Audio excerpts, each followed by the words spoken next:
the DMT. Hitler took the DMT. Stalin took the DMT. Mao took the DMT. The DMT. Hitler took the DMT. Stalin took the DMT. Mao took the DMT. The DMT.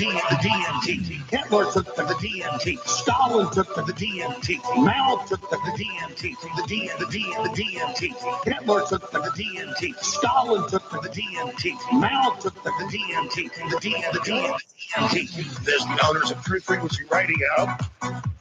They believe they're communicating with entities. They call them clockwork elves. I'm not going to get into what they're interfacing with. They believe they're in contact with off-world groups. Chris Geo, True Frequency Radio, he texted, you see the elves, little green hats. We're in trouble, ladies and gentlemen. We're in trouble. The clockwork elves, all of it, I shouldn't even get into it. There's a reason they're all whacked out of their minds. They're taking DMT. And the point is that their whole science is way ahead, and we don't even know what they've got. They're in power because they're taking the DMT. Hitler took the DMT. Stalin took the DMT. Mao took the DMT. Chris Geo took the DMT. Hitler took the DMT. Stalin took the DMT. Mao took the DMT. Chris Geo took the DMT. You think they're a bunch of old men? They're in power because they were into this stuff 70 years ago. The DMT. They were jacking DMT 70 years ago. They were injecting it. They're taking the DMT. Hitler took the DMT. Stalin took the DMT. Mao took the DMT. Chris Geo took the DMT. Hitler took the DMT. Stalin took the DMT. Mao took the DMT. True Frequency Radio took the DMT. I shouldn't even get into it. You are now tuned into the Truth Frequency. We are TFR. TFR. Truth Frequency Radio.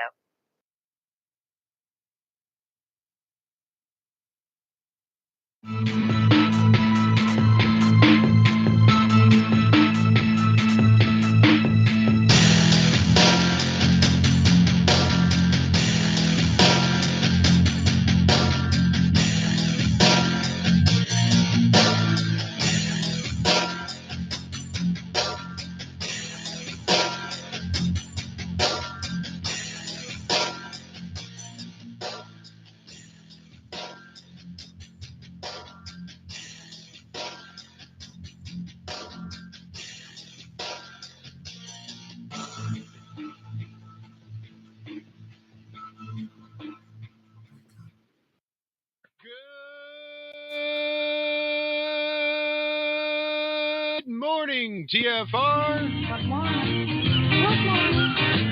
Good morning. Good morning. Hi, this is Alan. I like Ironworx because it's where everybody knows your name, and they're always glad you came. I love Ironworx with Josh, Walt and Zach. It's like sitting in your front room having a cosy chat with your best friends. Hi, it's Diva here, and I just want you to know that Ironworx with Josh, Walt and Zach, it's definitely my favourite dose of reality. Come join the family and keep it flat.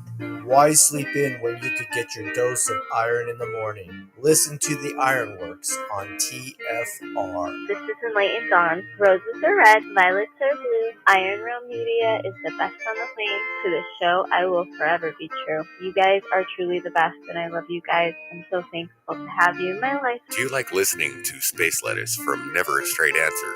Then tune in to the Ironworx with Zach, Walter, and Josh. Break clear of the fear on the Ironworx and become an Iron Scout.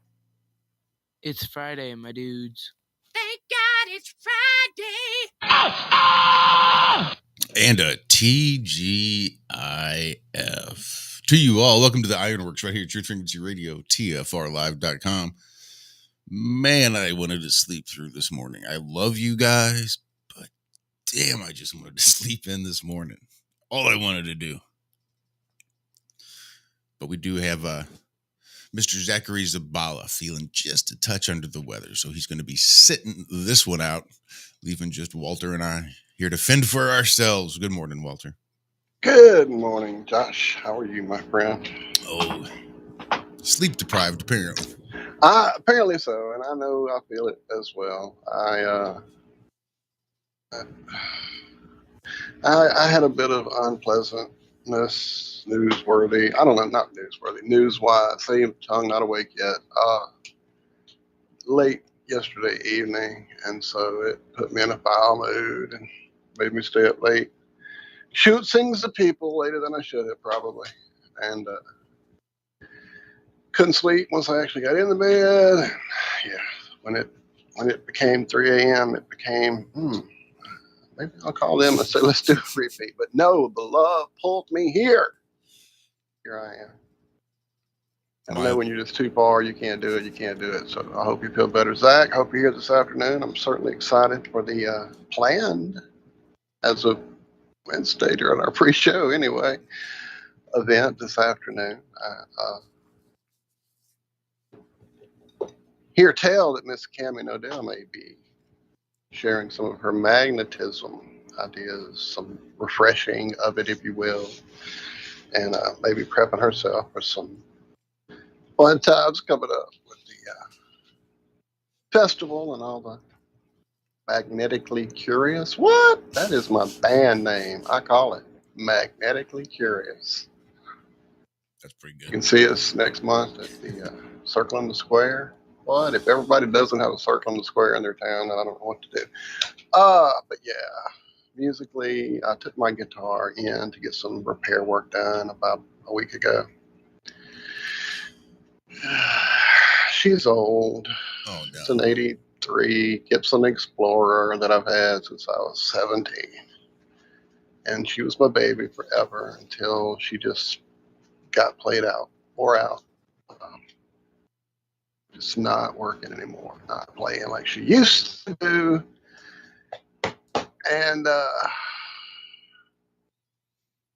some idiot probably thought that scalloping the fret would help because he saw Ingve do it. So he might have done that. I don't know. And then, that helped for a year or three. And then finally just had to get fret work done. And when I got the fret work done locally here,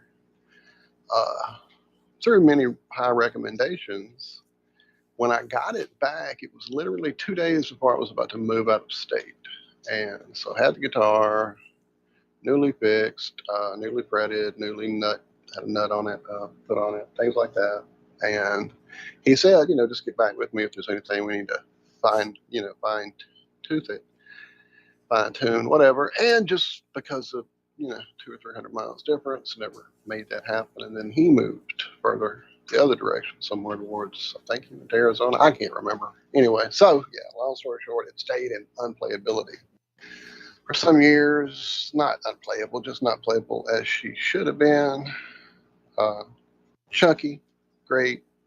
Doing anything above the 12th fret, just you had problems. So, talking to a guy there a few weeks ago, he was all excited when I mentioned the Explorer, just in the conversation about trying to find a sound, basically like I used to get my old Explorer. It had some very nice pickups and just a feel. And I don't know, so when he heard that, his eyes lit up. He's like, man, I've never worked on one. Let me get my hands on it. That'd be awesome. See what I can do for you, get it working right. So got up there and was headed out the door to the band practice. And so I had a room to my own, took some pedals in there with my amp and just kind of played around with it for a few hours, and just not playable as I want it to be. And when he told me there's things that are just unfixable apparently on it, so made me sad. She's pretty much relegated to probably hanging over here on the wall, and I'll pick her up and love on her every now and again, but my PRS is going to still be my main axe, it looks like, unless I find something else down the road. But yeah, anyway, you musicians that are here know what I mean. When your one love, your original girlfriend, is put to the side, it's kind of sad sometimes. Anyway, I'm rambling on about my guitar, and that's what kept me up all night. So, unless I find a super master luthier who can do some kind of phenomenal replacement of the fretboard, which might or might not fix it, that's pretty much where it's at. Because it's a neck through design, it's not bolt on, which kind of complicates that process extremely. And then it's an old 83 with the, I can't remember now what it is. It's basically a varnish type finish on it, which means two things: almost impossible to get back to its original shape without completely refinishing it, and it tends to yellow quickly. Like when I bought it, it was probably only a year old when I got it from the guy.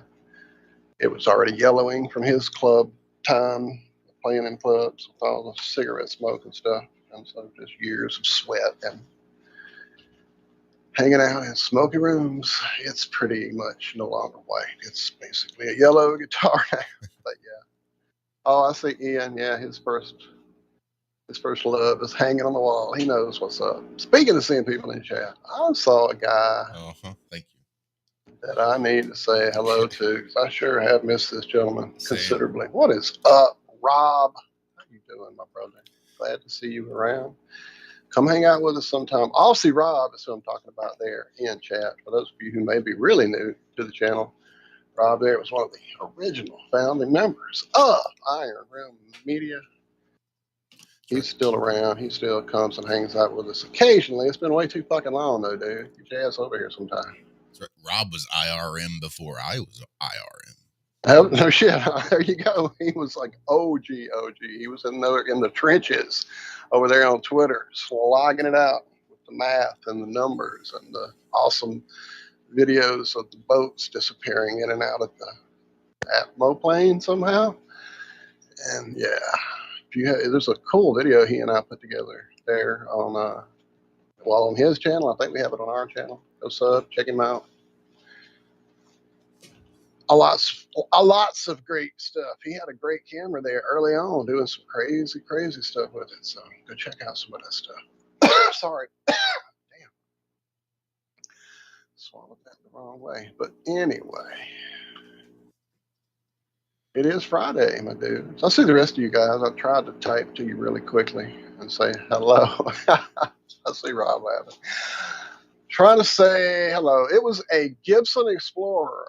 An 83 Gibson Explorer on it. It is the James Hetfield era special with the triangular knob configuration. And it actually was a little different. It had a floating collar, Gibson stamped collar tremolo system, which is totally a different system than probably most people's, the Floyd Rose. Anyway, that was my baby. She's pretty. Shout out to Alan Holman, who reminded me it was Horry Sheet's birthday. What is up? Horry Sheet, happy Corporation Formation Day, my friend. Well, poor Horry is a victim of a looming recession and can't seem to be getting as much work as he once was over there on Fiverr doing that kind of stuff. So his funds and his income is almost nil to non-existent. Well, that sucks. Yeah, he was really hoping to have some party supplies for his birthday. But again, because money is so tight, he wasn't really able to. He had like a couple tiny little pieces in the bottom of a bag. And that was about everything he had. So I know he had put his PayPal address out there. And this is something I can totally respect. It's like, it's my birthday. Absolutely. I need weed. I need a party. Here's my address. If you guys could send me money for drugs, that'd be really cool. So that's what I'm going to do. I'm going to send him a few dollars for drugs, because at least I could appreciate the honesty. Hells to the yeah. Is it in the chat? I'll definitely repost it. I don't think it is. Throw it in there. Because Alan was wondering if anybody else knew it either. Maybe over there on Facebook. I'll go check here. I'll track him down on Facebook. As I can.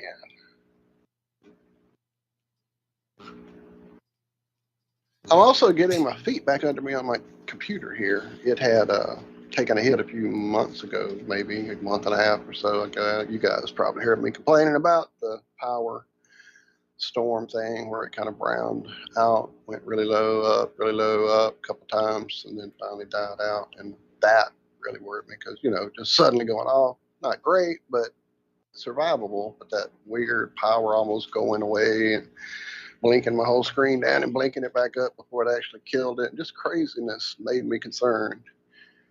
And sure enough, the next I turned on things. I had the audio issues screaming in my ear going into that next week. My clock got off. And then the gaming went awry, and then I had to do something. Not when the show stuff, was getting all fucked up. But got to get this gaming stuff fixed, damn it, today. So got on the phone with my my blood relative, IT guy, and after much me doing it the wrong way on my own, I called him, and so I did a complete uninstall and reinstall of Windows, which is always a joy and fun. And that whole reinstall of like, okay, do I have all my drivers? Do I have all my show apps? Do I have all my editors? All that crap that you have to do.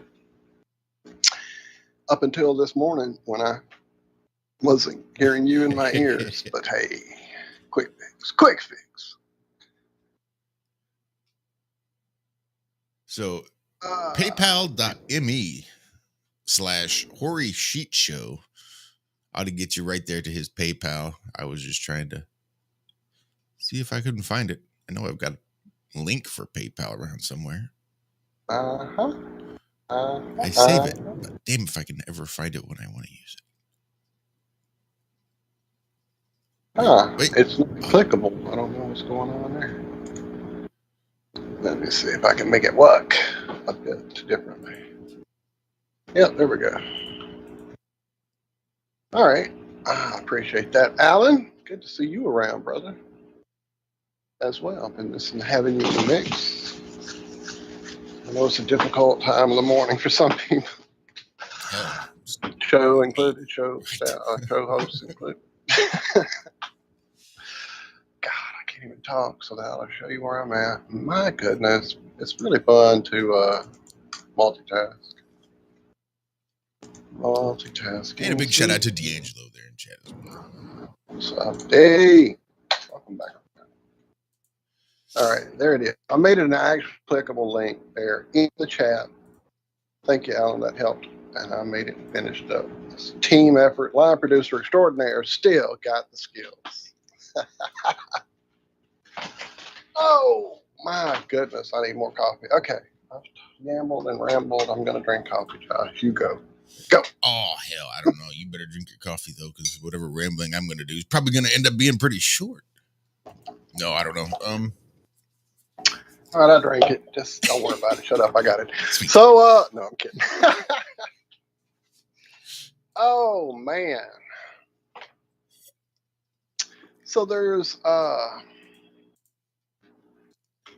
me go back to it because I've closed all of those fun little applications that would have things like that story I'm trying to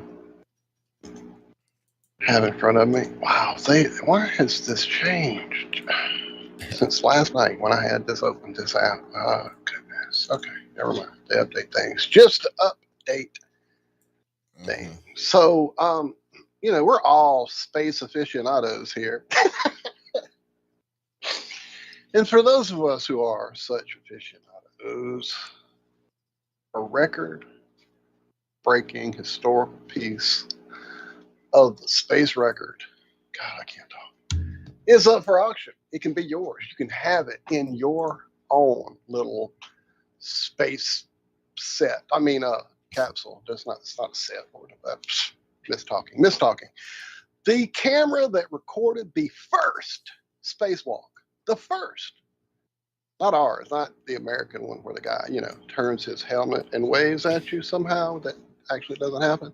No, this was the Russian stop motion. I'm sorry, spacewalk. I was gonna say, wasn't that the one? Wasn't that the Russian stop motion where he turns his head? No, that was not the head turn. The head turn was our guy's first walk. The first American spacewalk was the head turn. The first Russian one is the one you're thinking of, where all the tube tether thing is just looped around him, and he kind of gets tangled in it, and it's all you probably conflating them as one in your head. I used to do that for years, and then I went and actually tried to find that head turner and kept looking through the Russian footage, and it just kept not going. So then I went to the American spacewalk, and there he is, waving and turning the old helmet with some kind of internal mechanism. They probably discontinued that internal head turn mechanism in the astronaut suits because, you know, people might drown if there's a leak, and I'll stop. Okay, so, but anyway, if you are interested in owning that first Soviet camera, which is a, wow, really? You're not going to tell me? Oh, there it is. The first Convis Automat 1-KCP. That was designated to Vashkod 2 crew commander Pavel Balyevim, who used that camera to record Alexei Leonid's historic first ever spacewalk. I could actually share that old tangled mess of tubes with you lovely people right now. I think I've shared it. Did you? Because I pulled up the article and it had the video. So I didn't know you were doing all those cool multitasking things. Wait, I dropped that link there in the chat if you want to go. You know, I mean, Ray Harryhausen was a hero of mine too. So if you're into stop motion, definitely go check this work out. Not some of his level, but you know. Oh man, speaking of stop motion, taking a left, everybody. I'm trying to remember the name of it. I'll look it up. How about that? Okay, so this gentleman has been working on a stop motion movie forever, like literally since the 80s. I'm pretty sure is when he started working on a little movie called Mad God. A gentleman named Phil Tippett. Now, if you don't know Phil Tippett, he's one of the like just lords of animation. He was key to the original Star Wars films, some of the stop motion work there. For me to sit here and list them all would take us forever. I mean, he was involved with the Jurassic Park stuff, with the movie Dragon Slayer, if anybody remembers that one, with the cool little crystal and stuff like that. He's the man. He is the man. Him and Mirren, Dennis Mirren, yeah, they were the guys. They did it. So for these many years, he's been working on a stop motion masterpiece. Apparently, it's about to hit theaters. I'm trying to get a date here, but of course, it's not giving it to me.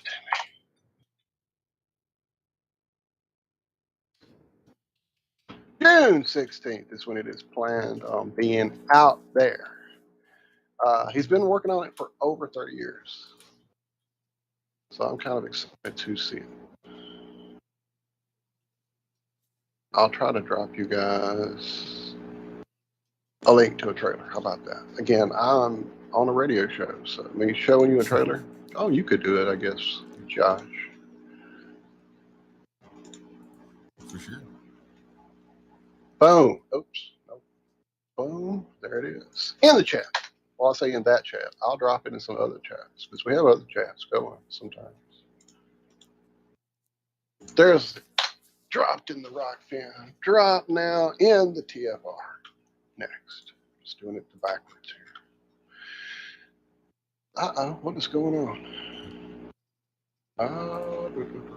Sorry, I'm having some trouble with TFR. Oh, because I'm not logged in anymore. I got it. Okay, why don't you gibble gabble while I get logged in here, sir? Will do. I was just here trying to find Hori Sheets PayPal. Because on Restream, I don't get to click links that show up in chat for some reason. So I had to do it manually. I'm just going to finish this up. While you do that. Cool deal. I got it. I signed in. I was able to do it somehow, miraculously. Oh, words are not my English. They are your English. Okay, one cool thing. Don't sell your So English. Alan has a tidbit for us. One cool thing about Star Wars, James Earl Jones is doing the voice of Darth Vader in the new Obi-Wan show. Well, that makes sense. That there's a new Obi-Wan show because we just got a new Obi-Wan. We just got a new Obi-Wan skin in our game that we're playing. So the fact there's a new show makes sense. I have not kept up. I think that's probably on one of the apps that I had canceled some months back just for lack of interest and having way too many streaming apps going. Hell, at this point, I just soon have a cable bill. There's so many. But anyway, I will definitely check that out, brother. Thank you for that. So Alan has linked the PayPal for Hori in the chat with an actual link. Thank you, Alan, yet again. Just sent $25 over there. Dude, you got that guy halfway there in one hit. You the man. You the man. Shout out, Hori, and thanks for all you do and all you have done, even though it can feel like it goes by unappreciated. We love Hori. I was looking back through folders when I was saving things off of the computer and stuff before I took it off the computer. All reinstall. And I found quite a few little folders with either show prep stuff, like making the TV guide picture with him and Mac. Shout out, miss you, brother. I'll share that with you if I can find it now, because I had done all that, and there's a big mess now over there on my external hard drive instead of having a big mess on my desktop. Anyway, but yeah, some of his good stuff there is, I'm sure, available on his channel as well, with the amazing green screen, the magic green. Yes, it's quite a vocabulative day for Walter today. I thought I had joined the chat. I'm really getting frustrated with the silent process now here. You're there. No, I am. We've only got about a minute and a half before we. Well, 1 minute before commercial, he gets signed in at the TFR chat. Yes. Can I get a cheer? Thank you very much. Thank you very much. Damn, I just can't keep my volumes. A wizard is never late. Nor is he early. He arrives precisely when he means to. There we go. Did I mention that my soundboard is back to double clicking again? It was just that one weird after the single show. click the other day. Yeah, one weird show where it just wants to single click everything, play it all twice. Back to being normal again. I don't know what the hell. Right. What Rob just asked, how about the mass shootings starting up again? I know, well, bullets were scared of COVID, man. I mean, you have to understand. It was a scary time over the last 2 years. Well, and I mean, the government says shelter in place. Even the mass shooters will shelter in place. They'll shelter right the fuck in place. That crazy voice shuts right the fuck up. Yeah. Can we end we can talk about that, Rob. Rob, I know there's a link that I can send you that you could come hang out and we could talk about that, because I'm aware that you have an opinion of it. That was actually the first show of Ironworx ever done. It's Josh, Rob, and I talking about the Vegas planned event shooting that didn't happen there, or it didn't happen like they told us anyway. All right, we'll shut up and get Rob in here if we can. If we can't, that's cool. You got Josh, you got Walt, you got the Ironworx. Come on, man.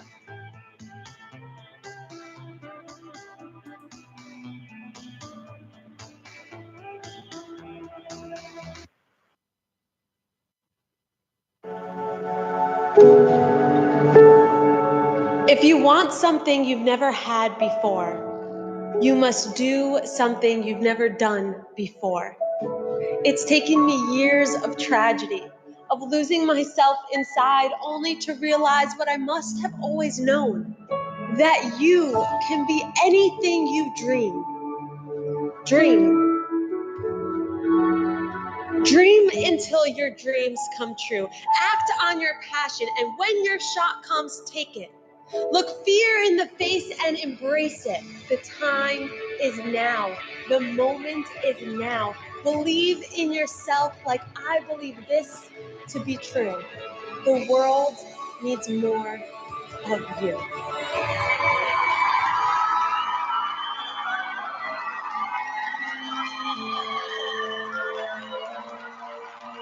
dawn of man, we have turned to nature to help attain balance within ourselves. But somewhere, we lost our way. Western culture is once again remembering the healing benefits of CBD, the non-psychoactive component of the hemp plant. That's why more and more people who use CBD report relief from inflammation and chronic pain, balanced blood sugar and cardiovascular system, relief from muscle tensions, tremors, migraines, headaches, anxiety, depression, and the list goes on. The big question is, where do you get it? Life is a 99% pure CBD oil made with all organic ingredients, and it's available to TFR listeners worldwide. If you use coupon code TFR at checkout, you'll get $5 towards your order. Head on over to ialife.com now. That's AYA life.com.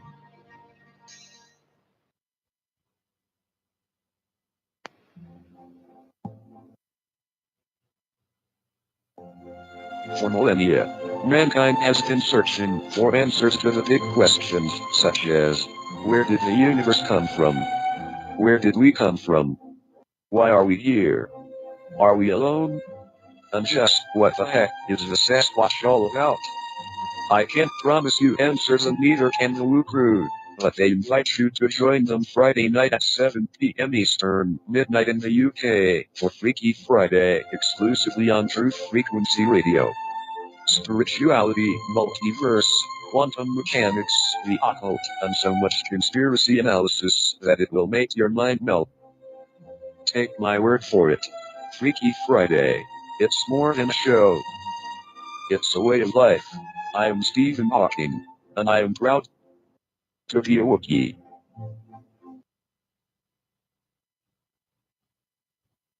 No hate, no hype, no fear. We are TFR Frequency Radio.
Well, pitter patter, let's get at her.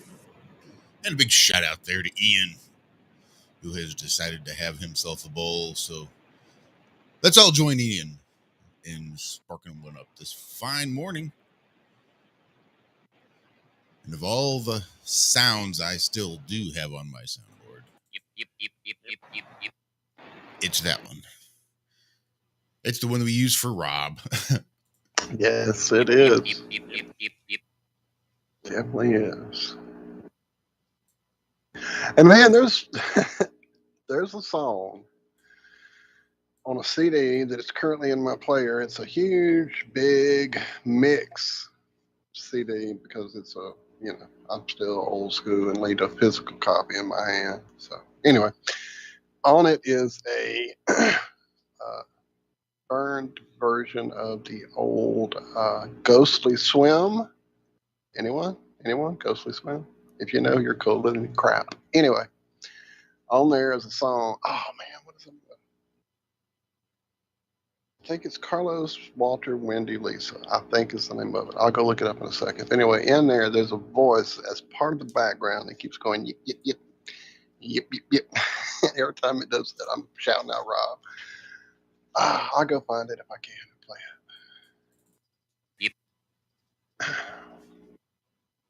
So our buddy Daz there in chat asks, so if a person claiming to channel an alien, and we're talking about Bashar here, gives you a shot to ask him a question on the fan page Facebook. And you are a flat earther. What do you ask so as not to offend all the nice New Age people? So if you have a question that you would like to throw there in the chat for our buddy, Daz, wait, I just saw my answer to Daz. Anyway, I asked, my suggestion was, are you from the hidden lands of Earth, B? Because, you know, you got to be tight with Basher if you're going to be doing this. Anyway, because that's kind of been my go-to of, you know, shifting around my idea of the little critters that coexist with us here on the plane, where they might be from. Yeah, I get the whole non-physical thing. I get that. It's definitely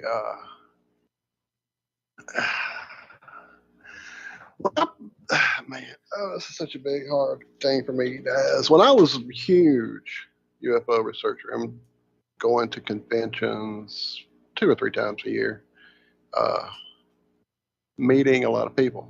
The first convention I went to, quote unquote, was at a bookstore in New Orleans, Angels Landing, shout out.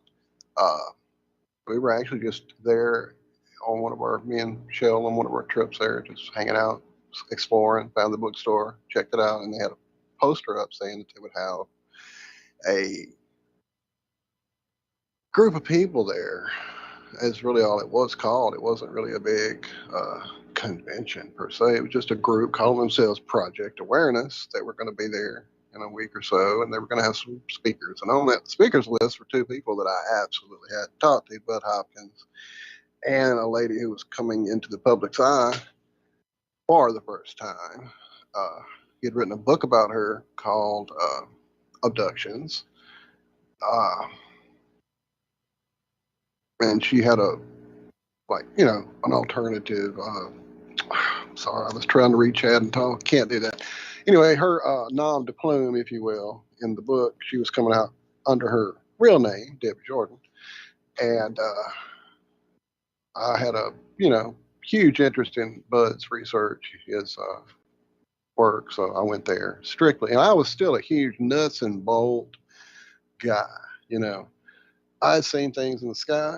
I'd seen things in my room. I'd seen things in the field. You know, I'd seen physical things. So I needed physical proofs. I needed things. I was very, very empirical. I needed to see shit. I wanted footage. I wanted metal that didn't make sense. You know, I wanted some kind of weird tinfoil that would unfold itself in your hand. You know, I wanted that. I wanted things I didn't understand yet until that convention, that there was a whole huge spiritual side to the community. I didn't even know there was a community.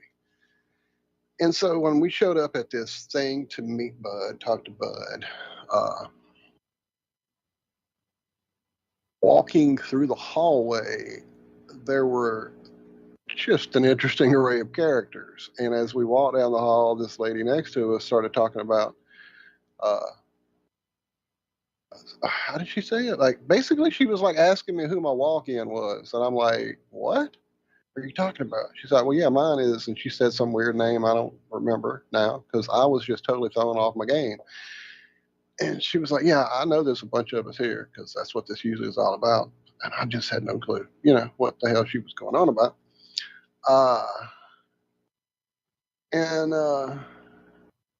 Anyway, that whole weekend became this whole eye-opening that there was a spiritual side. Whitley's book had not become the huge book for me yet that it became later. I see you talking about Whitley there in chat, Daz. But yeah, there was just this whole side of it and then this idea of these walk-ins. And so I started looking into that as a big thing at the time. I mean, I knew it was a thing in like guided writing or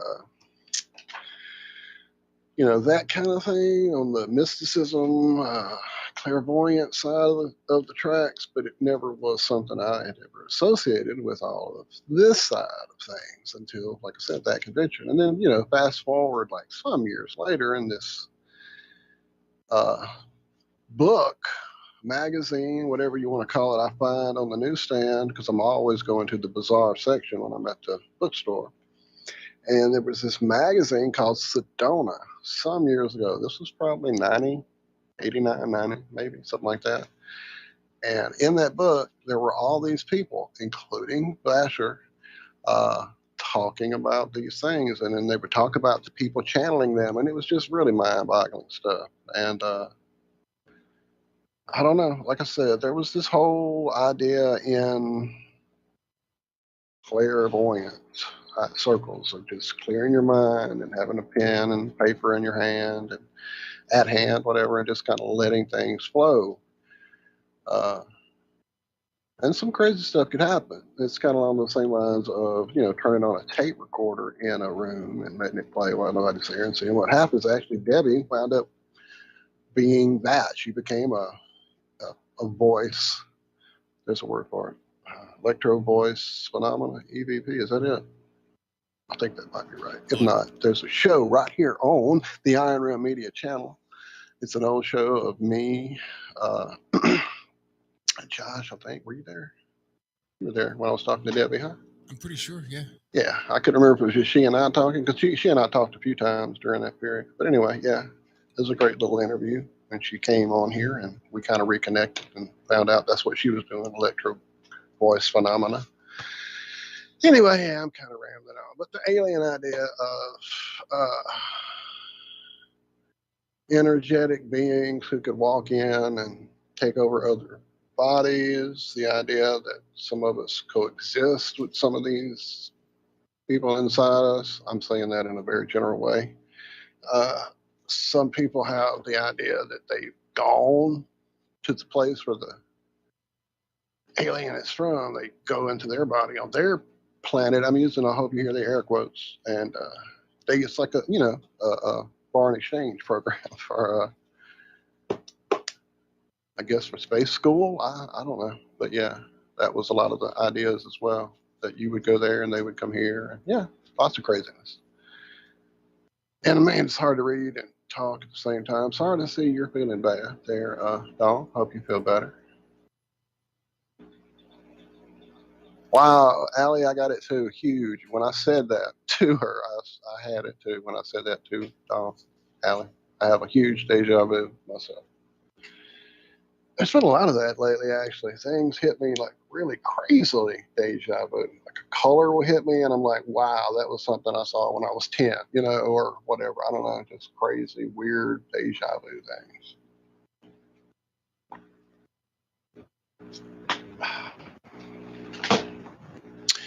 But I don't know. I don't know either. How to feel about the whole walk-in and the whole channeling thing. I really don't. I was a person who got really swept up in what the bleep do we know, that movie, and I actually got so caught up in it that I spent a good chunk of change for a special edition DVD of it. Had about, I don't really remember. I'm thinking 6 discs, if not, maybe 4, but I know it. I think it was 6. Jesus. And it had all this extra stuff that wasn't in that movie. Lots of the interviews that you didn't see. And there was this one scene in there where the lady who channeled, damn it, my brain skipped a gear. You probably know Daz. Who was it in Bleep? Her name was right there too. It was. I know, mine too, and now it's gone.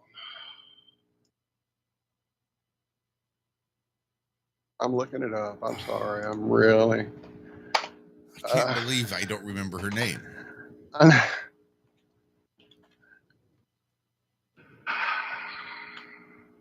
having a hard time. I'm too tired. Not tired. I'm not awake yet. Ramtha. Oh, there it is. Thank you. Jay-Z Knight and Ramtha, the person she channels. Yeah. And there was this scene of her being herself, and suddenly there's Ramtha. And it really felt like this other scene that I had just seen. Another behind the scenes, if you will, that I had just watched happen on a disc that I had just gotten. It was behind the scenes of a little movie called Sling Blade. Boy, you. So in this movie, there's a scene where Billy Bob directing the movie, and he's full-on director, Billy Bob, I'm cool guy mode. Definitely, he's Billy Bob Thornton, and he goes to this door, and this transformation happens. Wow, I just got chills telling you this shit.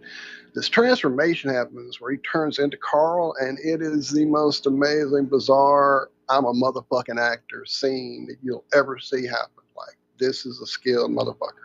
And so when I saw her do this, stomping her feet down, adjusting herself, and it was just kind of like what Carl did, what he did to become Carl. It was this putting on a facade. I don't know. It just read wrong, and I literally didn't watch the movie again ever after that, and quickly started falling down the rabbit hole of quantum being a lot of bullshit. Not long after that, there was Flat Earth, and look at me now. Rambling on. I just saw spooky things. I gotta see what this is. Liz, you go, Josh. I'm reading chat. No, you read chat. That's pretty good. Yeah, I was still trying to come up with a question that Daz could ask for Bashar that's not going to offend all the nice New Age folk over there. And that's the trouble, is I mean, like, really the best question is like, what's your favorite cookie? Because if you try to inject any sort of loaded question in there, it's gonna offend several people, because you can't really, I don't see a good way to balance these two out so that they can coexist in such a way that Bashar would be able to come up with an answer. So whatever you ask is going to be, fuck off, you're a silly flat earther. Or, oh yeah, by the way, everything I've always said works on a flat, infinite, motionless plane. So it'd be really hard to ask a question that's going to try to wake somebody up without offending them. And that's sort of the issues that I have too. I'm not above offending someone in an attempt to wake them up, because some people need to have a nice shake to get them awake. Some people can wake up slowly and, with minimal effort. Some people need a good shake. So the offense, while not terribly effective, it is not ineffective either. But at some point, you have to realize that you're not going to be able to wake them up. And you have to draw this weird distinction. It's one thing to not, or to want to not offend them. And I get that. But you might have to abandon that at some point. And the best that you can hope for is to, I don't know. I don't know what I'm trying to say here. you sometimes you're just going to have to abandon that fear. Not even a fear, but abandon the idea that you don't want to offend people, because you're going to always offend somebody. If you try to censor yourself in such a way that you will never offer offense, you will never say anything worthwhile, because you will have to couch everything so much that it's just going to be sort of random words, a lot like what I'm speaking now. But the even if you are willing to offend somebody else, like going into a room and offending NASA, even though NASA might not be there, but seeing someone take a stand against NASA might be enough to start to wake them up. So you don't have to necessarily offend them, but being able to speak your mind without fear of consequence speaks a lot too. So if you find that you can't come up with any questions or anything that's going to fall within those brackets of unoffensive, then I just say go for broke. And realize you're probably going to offend somebody regardless. Because maybe there's other flat earthers in there too, watching these conversations. And maybe they'll be offended by a lack of flat earth questions. I don't know. Offense is such a subjective point of view that it's really hard to avoid it at all costs. Because something I heard a long time ago that always stuck with me was that you can't please everybody, so don't even try. Because it's an exercise in futility. You will never be able to please everybody. So the more you try, the more exhausted you're going to be, basically chasing your own tail, doing nothing. Because you will never be able to please everyone.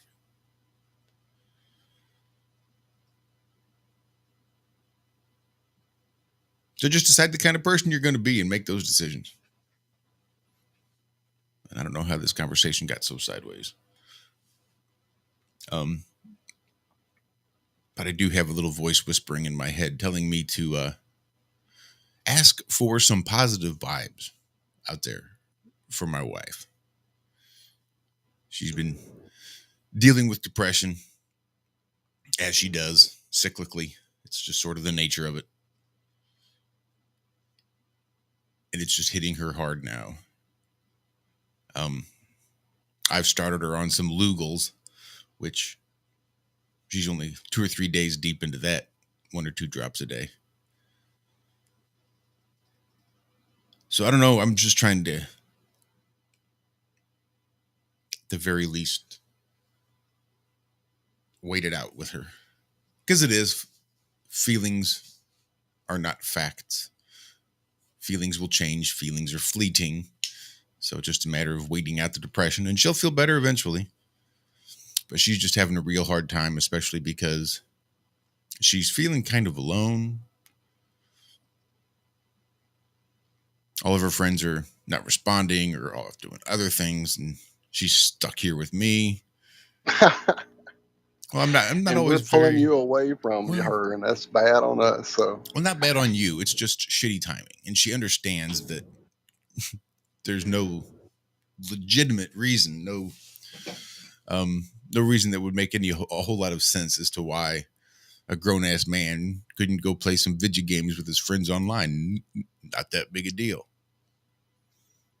but you also do spend a lot of time with those same friends, making the show happen, and put an extraordinary amount of work and effort into it, while holding down an amazingly early job. It requires a lot of your brain, my good friend. So it is definitely appreciated on our part, and the biggest hug ever going to that sweet lady. Because believe me, Michelle was hinting around about me taking the afternoon off and going with her this weekend. I think she's feeling the same thing. Because if I'm not over here in front of this thing with you guys, I'm over here in front of this thing with my family in Oregon playing a video game, because we've really connected doing that over the last 6-8 months. You know, it's almost like being there with them every night. So, yeah, I do understand it. Definitely sending her the biggest hug ever, and alone this weekend. Well, I invited her. Well, because she asked me how it is I deal with my depression and my feelings of worthlessness and things like that, and how it is I deal with it so much better. And really, you know, the idea that I have that belief within me that just because I don't feel worthy doesn't mean that I'm not. Oops, sorry, I don't know what happened. No, it's all right. So I just remember that I am worthy, and that just because I feel like I'm not doesn't mean that I'm not, because those are just my thoughts. That's my shit that I've got to work through. But then I also realized I do have a huge support system, not just with Zach and Walt and Cammy, but with all of you guys here in chat, everybody that listens live and catches on the replay, and everybody. So, it's a pretty unusual support system. Not everybody has that kind of support system or can utilize it. So I did offer it to her because why the hell not? I think it would probably benefit. But she feels awkward. She feels weird. It can be awkward and strange when you first do it. She's like, I don't want to just walk in. I don't want to. It's whatever. I think it would help, and you would be welcomed with open arms. I don't think it would be as awkward as you would think it is, but I don't know. The invitation is out there, so hopefully, maybe she'll come sit in at some point, and we'll just show her some love and give her some support because I know she was in desperate need. So much love, Dixie. Yeah, for sure. Love you, lady. Thank you so much for sharing this beautiful man with us.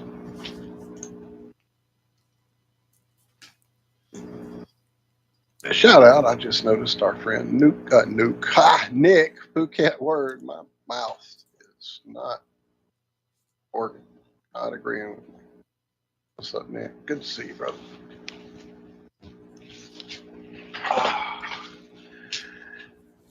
Well, we're fastly creeping up on the end, the first half. Wait, how you doing? How you doing, Jack? End of the first half of the second half of the first quarter of third, eighth. End of the second half of the first half. All right, we're almost done. Almost done. Most likely, what we could do is peruse a bit of lettuce on the flip side of this commercial that's coming. We could. There's also the possibility of the phone lines being thrown open, things of that nature. Interesting little story to share with you on the other side.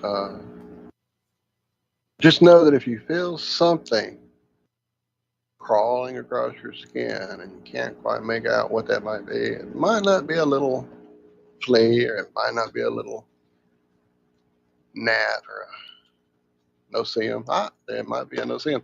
We'll talk about what it might be there on the other side of the break. I noticed you found a story about our good buddy Auguste Picard. I did. I saw that. Like, oh, that's interesting. I wonder what kind of stuff we'll get into with this story. I know. I'm excited to see that. And then, though he isn't here, Zach is prepping us for the migration out of our solar system. He's got a little story I thought was interesting. I saw our pure science fiction friend Daz talking about the purity of science fiction, and I think this story is all about that. So we'll have to talk about that one for sure.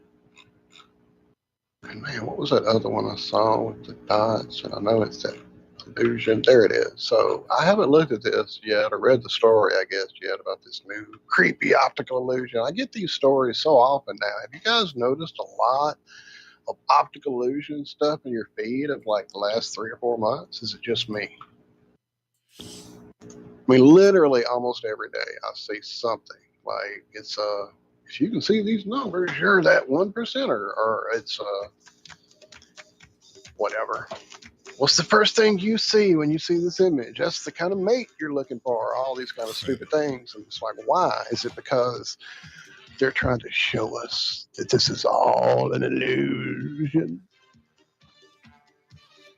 Shout out to Martin Liga there in chat as well. Everybody stick around. We got more coming up right after this. Hitting the halfway point right here. Ironworx, Truth Frequency Radio, TFRlive.com. Censorship and regulation is becoming an ever-growing problem in today's modern media. From the mainstream to YouTube and Google, the information you're looking for is buried by official narratives and propaganda. This is why TFR is 100% uncensored, unregulated, and listener-supported. The shows on TFR are not micromanaged by the station, and our hosts are free to speak their minds however they please.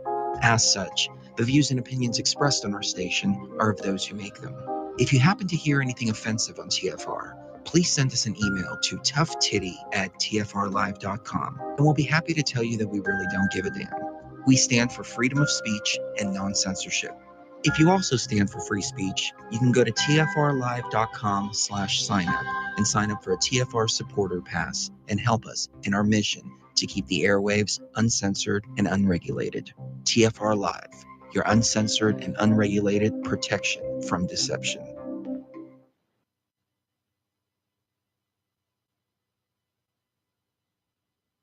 And so I just want to make sure I understand you correctly. So you said you're alleging that you heard or that you witnessed ballots being put in the machine, run through, counted, and then put through it again? That poll box is off-site over 100,000. That poll box, what you guys do, take it and do something crazy to it? Why don't you look at the registered voters? Zero, there's zero. Why don't you look at the registered voters? Zero. They were just rescanning, counting votes 9 to 10 times. They were running these ballots through countless times. Wait, what about the turnout rate? 120%. There was illegal activity going on there. What you said today is the truth. I wrote a written affidavit. What you said today is the truth. Yes, it is 100% true. I know what I saw, and I signed something saying that if I'm wrong, I can go to prison. Did you? That poll box is off-site over 100,000. That poll box, what you guys do, take it and do something crazy to it? Why don't you look at the registered voters? Zero, there's zero. Why don't you look at the registered voters? Zero, there's zero. They just found my resume and called me and said, do you want to work the election? These Democrats took every avenue possible to commit fraud in this election. Can you put a number to it? Countless times, numerous times, 9 to 10 times, thousands of times, at least 30,000, over 100,000. What I saw was over 20 counts of fraud taking place in front of my face. And this isn't counting, the ballots that are found in rivers, the ballots found under rocks, the ballots, that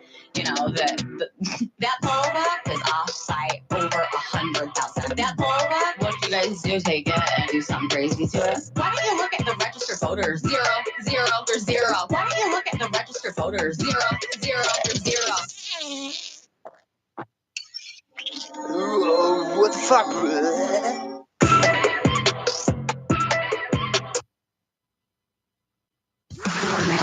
Into the truth frequency.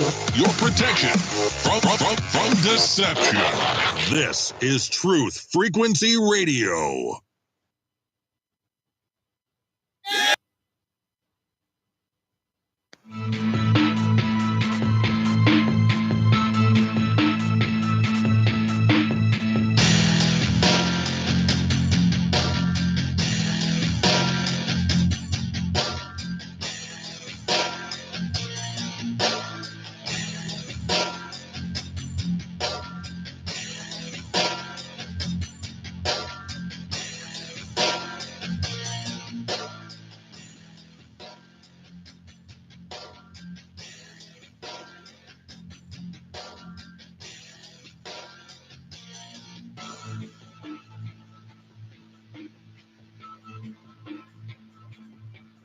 Good morning. I'm here. Wake up. Wake up. Wake up! Wake up. Wake up! What is dark matter? Okay, we don't know. That's great. That's why it's called dark. It's exactly. Everyone knows all reputable information comes from random people on the internet. Tell me things, internet. The earth is flat. It's like school in your hand. Okay, dark matter is something we do not know what it is. We believe the dark matter is there, but we have never detected it. Well, what I'm afraid of course, is that there is no dark matter out there. There was one? There is no dark matter out there. We need to think really hard. Hi, this is Alan. I like Ironworx because it's where everybody knows your name, and they're always glad you came. I love Ironworx with Josh, Walt and Zach. It's like sitting in your front room having a cosy chat with your best friends. Hi, it's Diva here, and I just want you to know that Ironworx with Josh, Walt and Zach, it's definitely my favourite dose of reality. Come join the family and keep it flat. Why sleep in when you could get your dose of iron in the morning? Listen to the Ironworx on TFR. This is Enlightened Dawn. Roses are red, violets are blue. Iron Realm Media is the best on the planet. To the show, I will forever be true. You guys are truly the best, and I love you guys. I'm so thankful to have you in my life. Do you like listening to space letters from Never a Straight Answer? Then tune in to the Ironworx with Zach, Walter, and Josh. Break clear of the fear on the Ironworx and become an Iron Scout.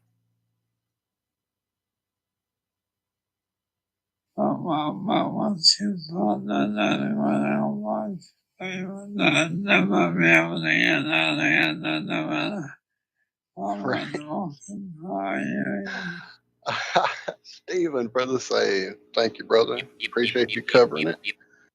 While our buddy Zach is a little under the weather, you're awesome, my friend. Trooper.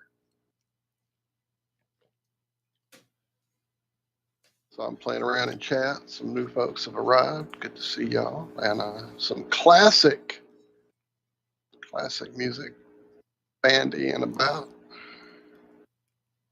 I see Black Sabbath in chat. That's awesome. Right? Shout out to BCB in chat as well. Myself. Just like with you, I'm like myself. All right, I'll stop. Even minds is black. I'll stop. BCB in there in chat. We're supposed to get together on, Wednesday, because, Tuesday, I think I was playing. Tuesday night, I was in there playing, but it was late, and I was just getting ready to head off to bed when he popped on. Like, let's do it tomorrow because it's Wednesday, and we're usually playing video games on Wednesday nights anyway. So Wednesday came over, and Walt and Zach were running a little bit behind. So I'm like, you know what? I'll just open up a little bit of Division 2 and get started playing and see if Brian's on there. Maybe we'll get together. And I'll be damned if Division 2 just didn't want to open up. I think the problem is I've got it on an external hard drive. Oh, yeah, that's hard to do. And it doesn't, it wants to crash every now and again or take a while to open. Or when it does open, then it wants to crash. So Paul taught me guided me in my build so that I would get a NVMe memory to be able to load games directly to and not have them on that external one that I was running things off of. Thank you, Don. I appreciate that. Give me a little praise from my Ozzy. He's always a hero of mine. One of my first rock concert actually was Mr. Osborne and Mr. Rhodes, along with Mr. Sarzo and Mr. McAlpine. I know, Mr. Aldridge, sorry. Tommy Aldridge on the drums. Amazing concert. 2 weeks before Randy got sacrificed. Anyway, moving on. Apparently there's an awesome Randy Rhodes documentary that has come out. From what I understand, and it was under my radar, believe it or not, until just a couple weeks back when it hit. And so from what I understand, it focuses more on the early Randy Rhodes days with Quiet Riot before they actually took off. I don't know if anyone out there, I was a huge Randy Rhodes fan. That concert literally inspired me to go buy a guitar that next week. It was quite a revelation to finally get a copy. I had to order it from the back. I believe it was, what was the Lyric magazine? It wasn't Hit Parader, but it was a Lyric magazine. And in the back, they had some really obscure things you could find in the order area. And one of them was some I was reading again in chat. I'm sorry, I got so sidetracked. I apologize. I apologize completely. Jazz, you keep distracting me. All right, where was I? Help me. I'm gone. It's gone. You were looking at the back of the magazine, looking to. Oh, yeah. So I ordered the Quiet Riot album on a cassette, the first one, the demo, before he got signed to Ozzy. And it was kind of a wah, wah, wah, wah.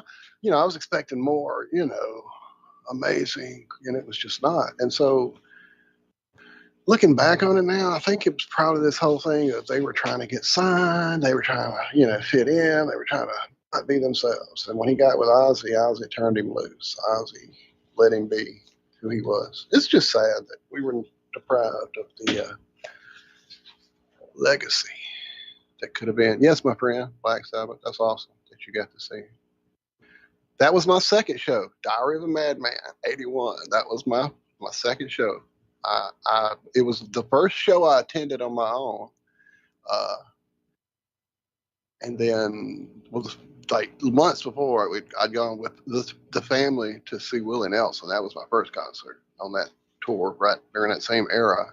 And then the next thing I saw this weird story on a like late night like entertainment magazine type show. I don't remember which one it was, but they did a segment on Ozzy and how he was coming to America with his new solo stuff. And I really, I knew Sabbath, but I didn't realize that that's who this guy was. I was really young, probably only about a year older than you, I think. And didn't put it together, didn't know who he was. But in this piece, this little bit they did, they showed the stage, and it was this gothic castle and these chains, and there's this dude playing this guitar. And I mean, I was already a music fan. I already liked guitar because of Ace Frehley. I knew what lead guitar was, but I'd never seen anyone doing anything live. Just knew when Ace Frehley would do stuff on albums, it made me have this feeling I wanted to reproduce for other people. And so went to that concert, and that freaking lights went down after UFO. UFO, believe it or not, is who opened for them. They were still taking care of business. Or no, it wasn't UFO. It was Bachman Turner Overdrive. That's who it was. They were taking care of business. Anyway, dude, the lights went down, the music started, his chains rolled up, and there's Randy fucking riffing, and there's Rudy just pounding on his bass, and there's that throne, and Ozzy comes out of it, and yeah, I was hooked. And like I said, watching him do that solo next week, boom, give me my guitar. Where am I getting it from? So anyway, yeah, excellent stuff. Excellent stuff. I don't know where all this is leading. I'm just rambling. Shut up. I'm not rambling. You are. Shut up.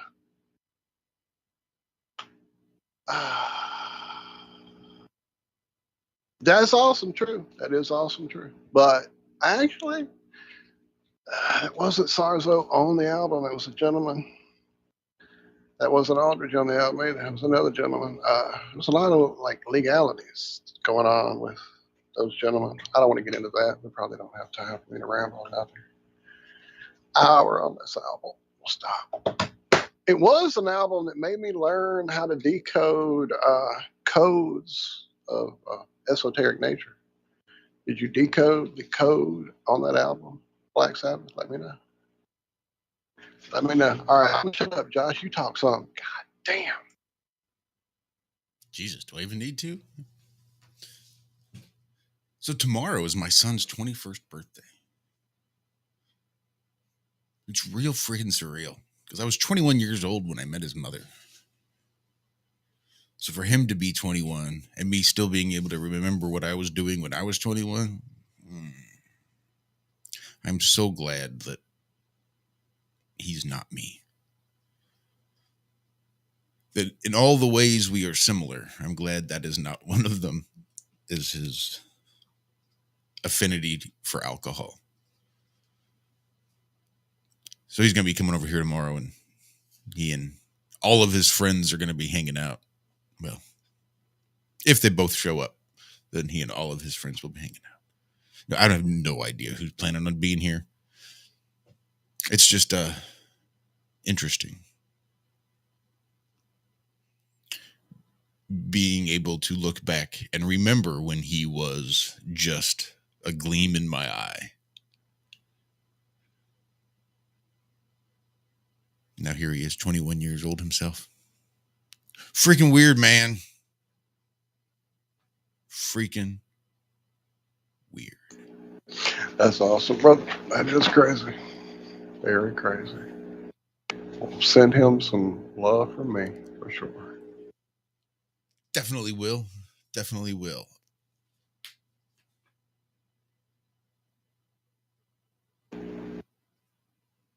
And I'm reading and chatting.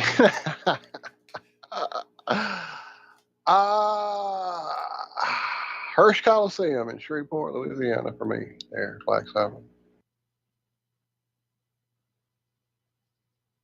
And our buddy Daz is living the life right now of the rock dream. So go, brother. If Alter Bridge comes through, get me a pick from Tremonti. That would be awesome. Brian Evans in chat says he just got stoned listening to the music. He didn't care about messages from Crowley.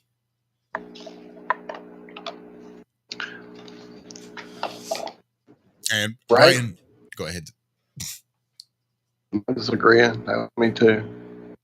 I was going to I mean, tell I'd already taken so much shit as a young kid, like very young, like 7, 8 years old, 10 at the most, with people going, "Oh, you like those dudes? You know what the name is? That means kids in Satan's service. They're Satan worshipers." And I'm going, "What? They're comic book heroes. What the fuck are you going on about?" Little did I know. Anyway.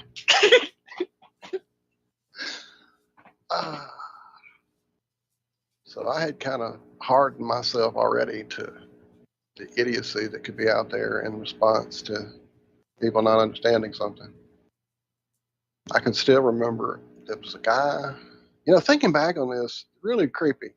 So the way our setup was in junior high, we had like the cafeteria was down on the bottom floor of everything. We had like a 3 or 4 story school set up and really spread out. It's really complicated. Northwood, go look it up. You can find the map. Anyway, so we were all hanging out after lunch outside, and this dude came strolling up, and we knew he wasn't a student. He was an older guy. And he started yapping with folks, and I'm always jovial. "Hey, how are you? Hail fellow, well met," whatever. So I walk up, we start yapping with him, me and my buddy Tony and my buddy Mike, shout out Pooch. And he started, being this, like, he was a preacher, and he was talking stuff, trying to make things cool, hip, religion-wise. And he was a good dude. He had a good vibe. I could tell he was a good guy, and he had a good heart. He was coming from a good place, and I was always, willing to talk to somebody about things, because I grew up, as you guys probably know, in the church. And so at that age, I'd been out of it probably since I was about 7 or 8. By the time I got my soul. Anyway, this guy was just hanging out at a school during lunch, yapping with kids, about the word. I get it, but it was just a bizarre situation. Like today, he would be shot on sight as a predator. No, I'm kidding. He wouldn't be. But they definitely wouldn't just let this dude start strolling around a freaking, schoolyard. I don't know. It's just weird. So anyway, he hung out there maybe 2 or 3 times. Maybe he was spoken to by school and they told him, "Get the fuck out." I don't know. But that was him hanging out, trying to get people to come to the church. I don't remember what kind of church it was, any of this. But he was a cool, younger, hip preacher guy. So about 2 or 3 weeks after the last time we saw him at the school, I'm at the mall, and Ozzy's Bark the Moon album had just come out. I just saw the video the night before, had been blown away by the amazing Rick Baker special effects job, which tied into my love of horror movies and special effects makeup. I did that as a hobby as well, so it was just perfect album, perfect video. And the album was Ozzy in full Rick Baker werewolf attire. And so I'm sitting there flipping, and I pick it up and I'm looking at it. I'm literally about to walk up to buy this album when somebody goes, "Hey, well," I turn around and it's this guy whose name I cannot remember. He's like, "Hey, how you doing? Blah, blah, blah. Funny seeing you here." And when he sees this album under my arm, he's like, "Oh my God, you're not buying that, are you? That's a demon. Look at that." And I'm like, "Dude, what are you talking about? Do you know anything this guy says, what he's talking about?" "No, that guy's evil. He's blah, blah, blah, blah, blah." Now, again, I was, 12, 13, whatever.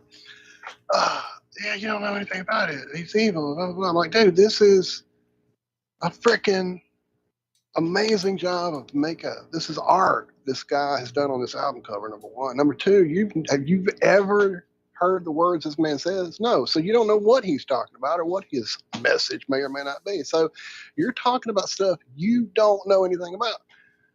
Good day, sir." I walked away. Again, that was probably the last contact I have with any sort of organized religion at all. Anyway. But yeah, that was pretty crazy. Pretty crazy. Wait, what? I saw my name, Daz. What did I do? What did you do? I don't know. Yapping. Yapping. What is up, Thunder Chicken and Chan? I see you, brother. Salute. Salute. Special K made it in here. Good to see you as well, my friend. All right, I got to start reading chat. I will stop. Really am amazed at how many awesome people we see come strolling through here. Every show. I love it.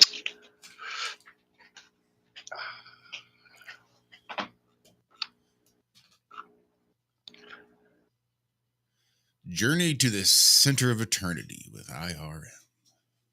Right. Maybe I might do that. Let's see. I don't want to say it yet because I don't want to commit something on the air that I may not do anytime soon. But good for you. I have a real bad habit of committing to things that. on I the know, air. I do too. I just look and go in like, hey, I could, and then never following up on that. Yeah. It's good to have those ideas. Sometimes helps to follow up. I need to differentiate what I want to do versus what I will do. Said they should, we will. What is that again, Josh? Anyway. Yeah. There's a song or two out there in Ozzy's purview that might be ripe for rewriting. Let's just say that. So, since we're here, here we are. Since I'm here, I'm looking at there it. There you are. That funny little feeling on your skin that just... Oh, that's right. I did preview that. You go, Josh, remembering shit. These silly transitions. Don't ever want to work the way I want them to. That's a little better. You will not feel the world's smallest RC robot crawling across your body. And there's a picture there, and it might be kind of hard to see. I wasn't sure what I was looking at either, but that is the tiniest RC robot sitting on the edge of what looks to be a penny. It is a penny. Penny, yes, that is a penny's edge you're currently looking at on our screen with the smallest robot in the world. Not a like nanobot that flows through your bloodstream or through some type of liquid medium. No, it is RC that is controlled. They make it go where they want it to go. Now, it's not a guy sitting there with this altered video controller and he's pushing it around. It's quite crazy. So if you, I don't have the story open. I'm just knowing it because I read it. But yeah, I can't remember exactly. It's lasers. Is that how it is? It says, with all the doom and gloom over the inevitable robot apocalypse, we've at least been able to take solace in the fact that we'll see them coming. Until today, researchers from Northwestern University have foolishly succeeded in building a remote control robot crab that is so tiny it can crawl along the edge of a penny. Making tiny robots is far from a new idea. Nanobots have been popular in science fiction for decades, and researchers around the world have already successfully created microscopically small robots that can navigate inside living creatures, either for exploratory purposes or for delivering drugs to specific parts of the anatomy. But those robots are often designed to swim or simply drift through the liquids already moving through the body's circulatory system. What the researchers at Northwestern University have accomplished, as detailed in the paper published in the Science Robotics Journal yesterday, is building a robot that can be remotely steered without wires or a physical connection, and that scampers around on either a set of legs or other more unorthodox forms of locomotion. True. The robot crab researchers created measures just 0.5 millimeter wide, or roughly 0.02 inches across, and can move at a speed of about half of its body length every second. So 0.25 millimeter every second. So yeah, if you watch the video, which we don't have to do, it's hard to show video on a radio program. But what we're seeing on that photograph is an image they set up, an image they lit correctly and highlighted image. It's set up for you to be able to see this little tiny robot on the edge of this penny. Because when you look at the actual video, the motion, the way these things move, they are very not that dynamic looking. They are shapes that are designed to flex when the laser heats. It's basically like a switch in your thermostat for your air conditioner. One side's got a certain metal that bends at a certain temperature, and the other side has a metal that bends at a different temperature. And the legs flex according to the heat applied. And you can actually, they make different, like there's some that are all curly legged. There's some that are just like a little inchworm that moves along basically like an inchworm. So yeah, pretty frightening that this is controllable to that level, that small. Yeah, no. I mean, this is what they're showing us. That's the other part of this. This is what they're showing us. Then they've had something like that for 50 years, and what they've got now is freaking like, yeah, probably has a Xbox controller. But I just like to sky wide my theorems. You go, sir. Nope, I was just looking and finishing up the story. Then right down here below it, they were advertising for the 10 best images that NASA has taken of Earth this month alone. Just this month. Wow. Then just going through and looking at all the different variations. Little strips. So why would they put this in the story? They can make it locomote from A to B, blah, blah, blah, blah, basically detailing the heat and cooling of the metal differential, and they talk about the fact that it can, it's not quite as dexterous as that Spot robot that, you know, they make the nice computer animated movies about from, what is that, Boston Dynamics or whoever. Now, this thing can't do all that like Spot. You know, it can't definitely climb stairs and it can't scamper over rough terrain. But Spot also can't crawl inside a crack in a wall or into somebody's ear. What the fuck? Why in the hell would they even put that in the story? Is that what they're planning on doing with these things? Possibly. But just think of all the little fleas that Spot could carry with him into some place. So you can take Spot up the stairs and just have him shake off all these little tiny bots to go everywhere else. Spot would make a great delivery system for these tiny little bastards. Spot's got fleas. I'm tuning my ukulele, right? No. The question is, why the hell are they making them look like crabs? Because it doesn't appear that those pinchers do anything except make it look like a crab. Because that's the photo they wanted to put on this picture. Well, because I went down this very last one. A tiny crab was just one form these micro robots could take. The researchers also built similarly sized bots that emulate the movements of inchworms, beetles, and crickets. But why?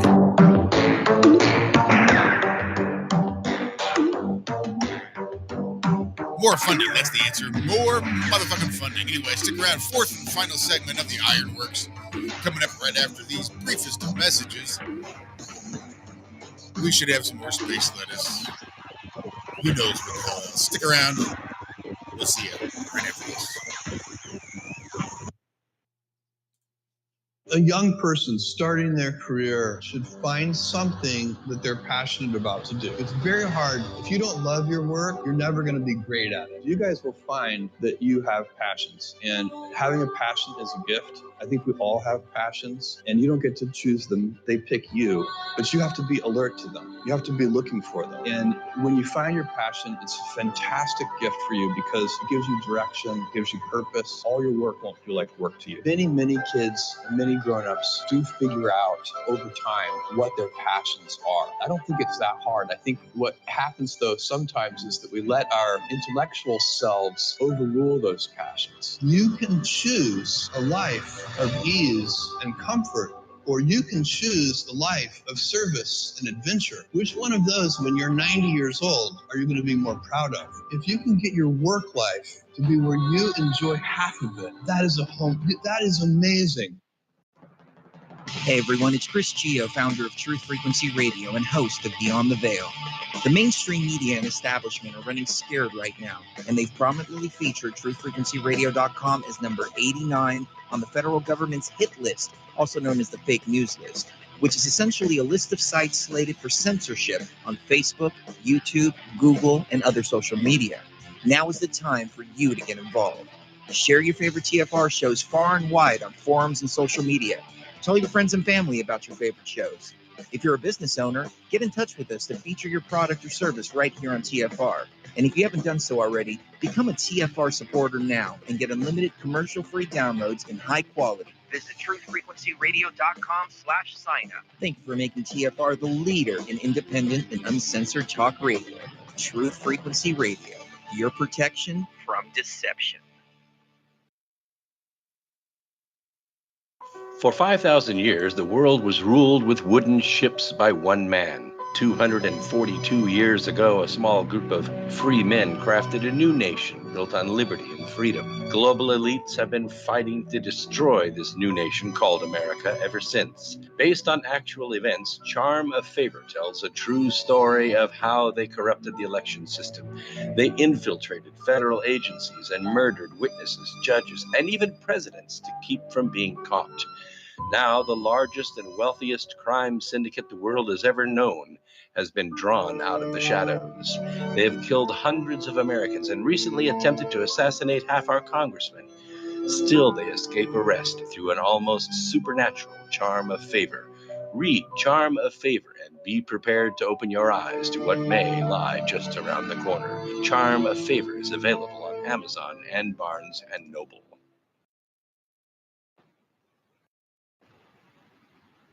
This is Truth Frequency Radio. No hate, no hype, no fear. Real people, real radio.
Yeah, that was supposed to play earlier, but it just wouldn't. So, welcome back. Fourth and final segment. This is the end of, or what is this? The second half of the second half of the Ironworx. I think you're correct. Yeah, I actually was inspired to name my computer Wall Tour in honor of that clip. I renamed it.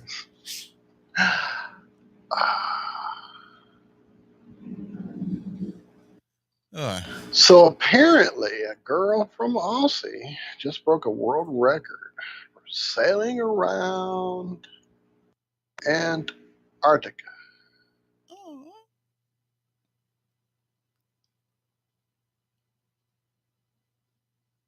Interesting. I'm trying to wrap my head around it. I'd be real curious to see what her distances were. I think Amanda there is trying to debunk the time and Amanda distance. Boyeri, thank you. If you would drop me a link. Oh, well, I guess you won't be able to. Apologies. But I will find one, I'm sure. It's just interesting that in this day and age when all things have been discovered and, it's no problem to go to Antarctica or across Antarctica, show people that Antarctica's some kind of little weird cap on the bottom of some kind of weird little spacey ball somehow. But here we are, making news about it again. Within the last, 7, 8 years, there's been quite a lot of interesting Antarctica news that, call me crazy. Seems a little interesting. And apparently it was filmed 24 hours a day, 7 days a week, which I'm That's a sure big to camera. sail took at least a week. That's a lot of fucking footage to go through. Like you need to tow behind another sailboat just to carry your memory card. It's a big memory card. Yeah. I would like to see that footage uninterrupted, endless, never stop. I would like to watch that. Yeah. It can't happen, we know, but I would like to. Like, how do you even We'll change a have memory to give card? you some powers to link you up so that you can, you can't, until you're a moderator on that channel, you can't actually share a link. That's why I said, oops, you can't when I realized it. My apologies. I'll get a link for you guys. Hang on one second.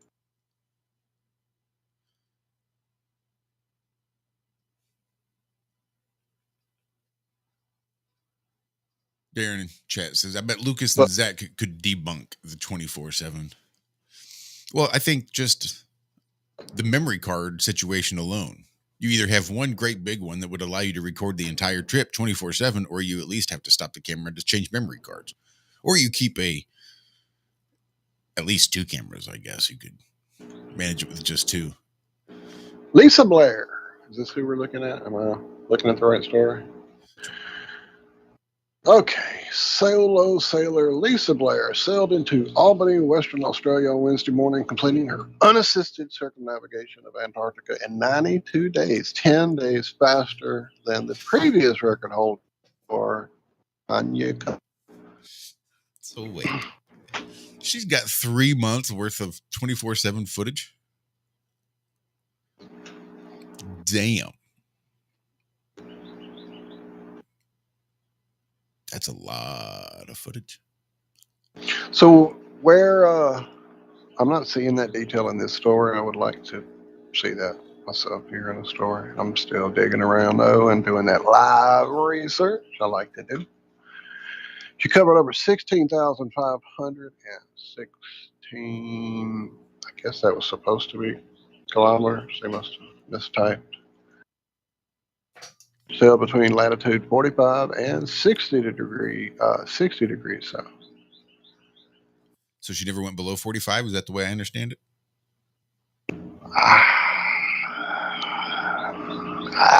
Yeah. I'm finding out what you're finding out. Here's a question. She was doing microplastics research. If you were to go around the equator, couldn't you also truthfully claim to have circumnavigated both the North and the South Pole? If you believe we live on a ball, all you need to do is go around the equator. And do it all at once, right? Just knock it all out at once. 24,072 miles. That's all it took me to circumnavigate both the South Pole and the North Pole, because that's what kind of sailor I am. Just thinking. That's the Department of the Navy. So here we go. There. I have found the site that she has, which is Lisa Blair salestheworld.com. I'm hoping here is where we're going to find the month of footage, right? 3 months. I mean, sorry, 3 months. 90 days of footage. Yeah, 90 days. Okay, so. Oh, funny, I'm not seeing that here. I just see where you can sponsor her. Let's see. There's a tracker. We could have been tracking her all this time. Damn it. If only we had known. Apparently she's at the dock right now. That's what I'm seeing. Oh, I see. Let's see. I'm really not really. I see. Here we go. Wait. Here we go. This might be it. No. There's a documentary coming called Ice Maiden Film, I think. There we go. That's why we're never going to see 3 months worth of 24/7 footage. That's where that footage is She's going, already sir. sold Yep. it to the highest bidder. Yeah, that's what it seems. So, 'cause I am not seeing that footage. Well, aha! Wait. There's a YouTube page. Is there a lot? Let's see. There's a video that's 30 seconds. Here's another one that's 26 seconds. Oh, here we go. 47 seconds. No. 10 minutes, 25 seconds. I'm seeing how this is working. See, that's what you do is you film it for 3 months straight, and then you just speed it up to a 10-minute video. Then you speed it up to like a 2-minute video. Then you speed it up to Oh, wait, I'm sorry. That 10-minute video was 10 years ago. Sorry, that may not be in. I'll stop. Well, I don't know what to tell you. Well, video compression has advanced since 10 years ago, so that could be the 30-second video. Well, congratulations to Miss Blair, regardless, for having absolutely circumnavigated around Antarctica. Airplanes can't even fly across it, and she took a sailboat. Did you catch that, Walter? And quite roused it. I did. She went roused it. I'm trying to get in there with you. She did it with a sailboat by herself. She's been doing this a while, admittedly, from the videos I see on her channel that are 10 years plus old. Not like those Virgin pilots trying to fly over it. Mm-hmm. Right. She's quite the young adventurer. Here she is training on a clipper 11 years ago. Here she is rock climbing. No, something else. Oh, no, it's also looking like clipper training. More clipper training. Yeah, she trained on a clipper. So, racing yachts, dismasted in a storm while solo sailing 5 years ago. So, yeah, she's quite the adventurer. It's an interesting channel. I'll link it to you guys if you would like to go adventure with Lisa. Shout out to James from Grounded Extracts there in chat as well. Good morning, James. I didn't forget about you, my friend. I was explaining earlier on the show, been having serious computer issues over the last 3 or 4 days, basically since you and I were texting, and I was supposed to reach out to you. I began the process of saving, uninstalling, reinstalling Windows, and getting things back up to speed for today. So thank you for your patience, sir. I will reach out to you this weekend for damn sure.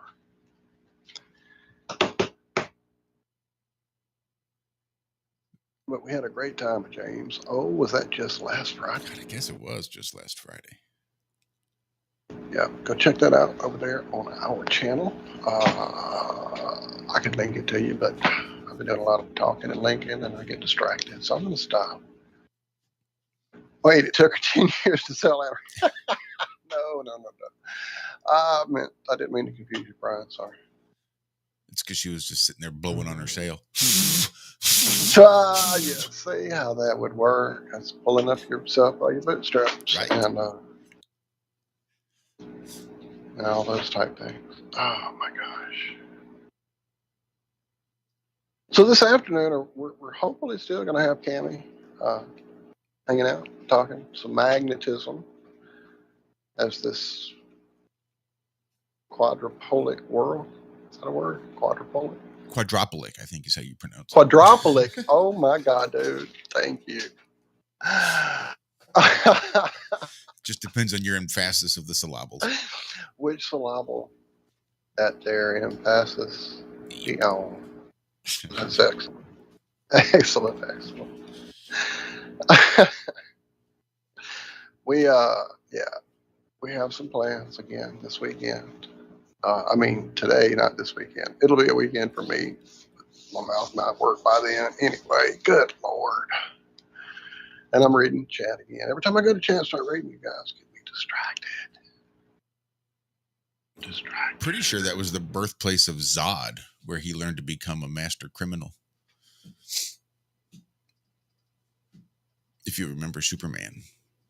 Yeah, I'm pretty sure he was from Quadropolis. He was Quadropolis. Gosh. Yeah, on the side. Anyway, so there was other talk before break way back.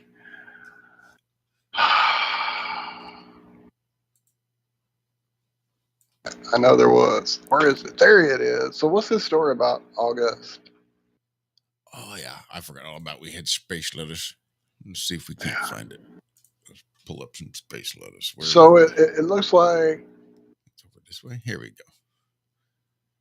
Are you kidding? I never put that together. Apparently, Auguste Piccard was the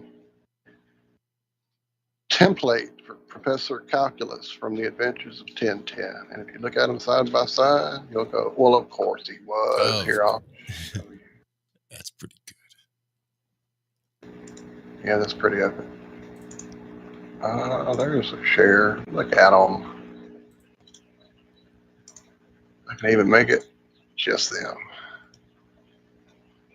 Cool.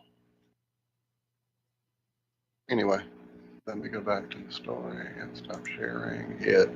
There it goes. Man, too much open now. Y'all saw all those tabs. You know I'm not lying when I say I open too many tabs. I mean, Lord, this is actually a nice lengthy story about Mr. Piccard. We might need to give this a little more justice than the 10 minutes we have. I mean, there's quite a bit of stuff here. Some nice images, some interesting helmets they made. You guys have to see their makeshift helmets. Oh, this is epic, epic, epic. So these are makeshift helmets they made because there was a German law insisting that astronauts wear space helmets, so they made these helmets for themselves. I like this guy. I like this guy. But yeah, man, I really hate to like just squeeze through this story really quickly when it's nice and has some stuff that we could cover about his trip and about the things he did on it. And I'm just teasing. I'm gonna tell you about it. Okay, so he was. Let's get through the. We know he was born and raised and did all those things, but to reach great heights and survive. Nope, that's not where I want to start. He became interested in cosmic rays and began to plan an expedition into the upper atmosphere where he could measure cosmic radiation and provide experimental evidence for the theories of some nut job named Einstein. To reach these great heights, Piccard designed and built a pressurized aluminum capsule or gondola, inside which the explorers could comfortably sit and conduct various experiments as the hydrogen-filled balloon and the gondola soared up through the dense air. Because that's how air. That's what happens. The higher you go, the more dense The denser, yes, the air becomes. Yep. So on May 27th, May 27th, 1931, Piccard and his colleague Paul Kempfer took off from Augsburg, Germany in a pressurized capsule. During the ascent, the cabin began to leak, but they managed to plug it with Vaseline and cotton. Shout out petroleum. With the leak fixed, the balloon continued to rise until it reached a record altitude of 51,775 feet, 15,781 meters for those of you in other countries, becoming the first persons to reach the stratosphere. They measured cosmic rays, more powerful than on Earth's surface. They trapped some samples of the upper air in cylinders. Analysis proved those to be exceptionally rich in ozone. They descended in an attempt to sit up. With observations completed, I'm reading too fast. With observations completed, the explorers attempted to descend, but without success. As their oxygen tanks ran low, they floated aimlessly over Germany, Australia, and Italy. Filling evening air finally attracted the balloon down on a glacier near Lisa, no, I'm kidding, near Ober, Austria, with only an hour's supply of oxygen to spare. They had been in the air for 17 hours. All in all, he made 27 flights. Interesting. And then, as we all know from an awesome commercial a few years ago, having conquered the heavens, Picard then plunged into the watery depths. In 37, he pressurized a capsule capable of diving to the deepest depths of the ocean, an invention he called the bathyscaphe. The term bathyscaphe comes from the Greek terms bathos, meaning deep, and scapos, meaning ship. By necessity, the bathyscaphe was heavier than water and sank easily, but in order to rise from the depths, he used the same principles that to the air. Anyone? Buoyancy. Is that the same one that left him stranded up there for 17 hours because he couldn't come down? Buoyancy, right? Until luckily, somehow, the cool night air was enough to contract the entire balloon to not only take them from 51,000 feet all the way down to land on a glacier simply by contracting the night air. That's some really interesting contraction. It is. Hellacious balloon. He couldn't use air as the buoyant material because at that tremendous pressure and depths, air compresses easily. So what did he use? Gasoline. Lighter than water, and being a liquid, it was incompressible. He designed a huge tank and filled it with gasoline. Good Lord, that's terrifying. The passenger carrying gondola was suspended underneath the gasoline tank to make the now floating craft sink. Tons of iron, were attached to the float with a release mechanism, allowing it to resurface. World War II interrupted the construction of the bathyscaphe, not completed until 1948. First test dive completed successfully off Cape Verde about on November 3rd, 1948. A deeper dive, approximately 14,000 meters. But trying to see here when his son took over. We know that happened. Okay, here we go. Picard with his son Jacques built a second bathyscaphe called Trieste, I guess, and together they drove to 10,000 feet, 10,300 feet in 1953. In 1956, they achieved a dive of 3,800 meters, which is 12,500 feet. And then, let's see. 6 years later, January 23rd, 1960, Picard's son, Jacques Picard, and a U.S. Navy Lieutenant Don Walsh took the bathyscaphe to the deepest point in the ocean, called Challenger Deep in the Mariana Trench, becoming the first persons to do so. Did they see all kind of weird star-looking creatures down there? Maybe. I don't know. Nobody returned to the Challenger Deep for 52 years until my boy James Cameron, director of Titanic and the Blue People movie, descended successfully March 26, 2012. He died of a heart attack, Picard did, on the 24th of March, 1962, 78 years old. And as we stated earlier, he was the inspiration for Professor Calculus there in the 1010 cartoon is how we wrap up the story. Crazy stuff. I'll drop this for you guys. There's some interesting photographs there as well. Oops. So, Picard, he was 6 foot 6 inches tall. He was a tall dude. So he had to design that gondola to fit himself inside of it. I mean, I don't know. Seems like he could have saved a shit ton on materials if he'd have designed it for somebody else to go up.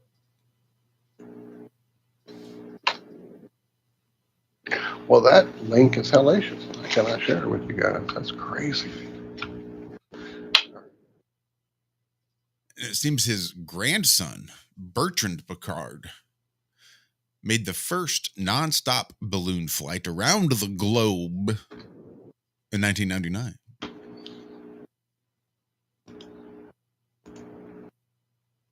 Nope, that didn't work. Y'all, that link is broken. I don't know what I did. Sorry. What'd you do? I don't know. I thought I had it right, but apparently I didn't.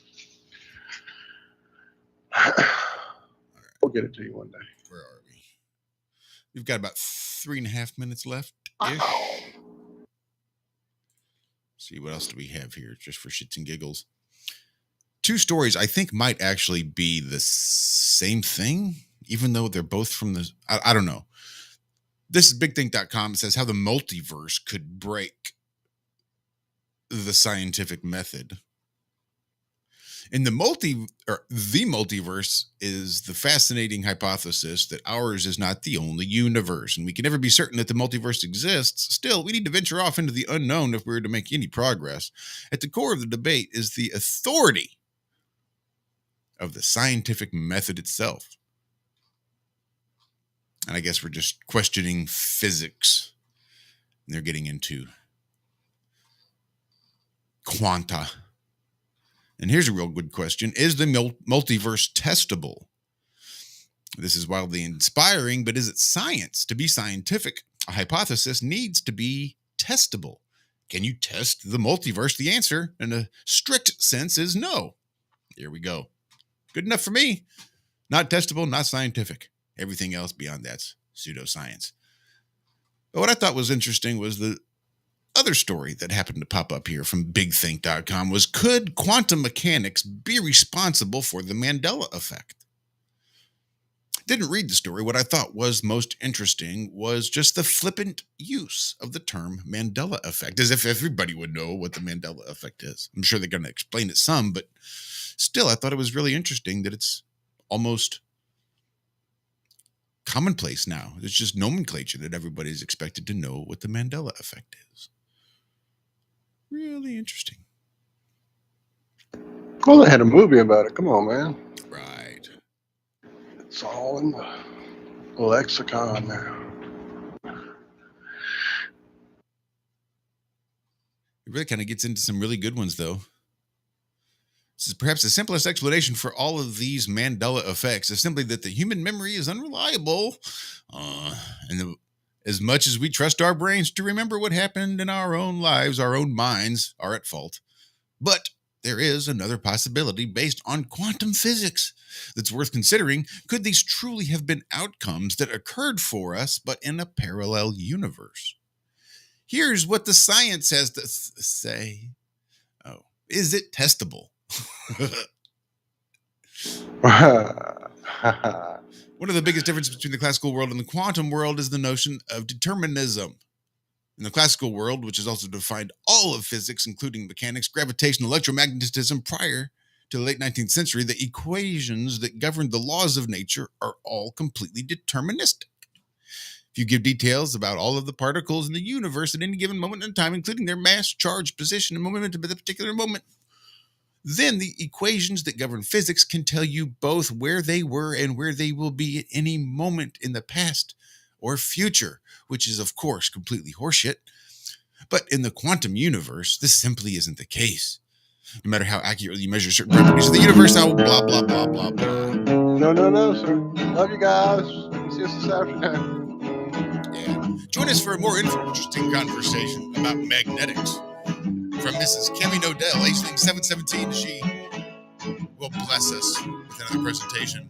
Fingers crossed. Otherwise, have yourselves a great rest of your weekend, and we'll see you Tuesday. Be good, be well. Bye-bye.